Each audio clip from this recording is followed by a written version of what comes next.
उम्र के हिसाब से सब कुछ अच्छा भी लगेला। क्या बुढ़ा गेल बना का?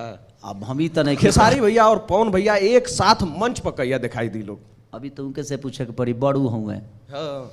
तो मेरे कहने का मतलब कि मान के चलिए कि पहले मनोज भैया आए भोजपुरी में, फिर रवि भैया आए, दिनेश भैया आए, वो आए, फिर मैं आया।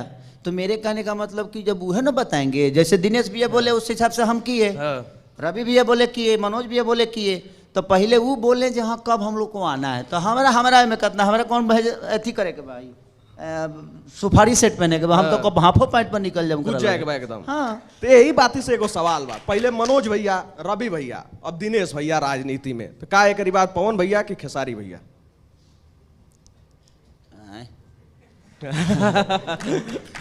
हम तो नहीं खियावे वाला।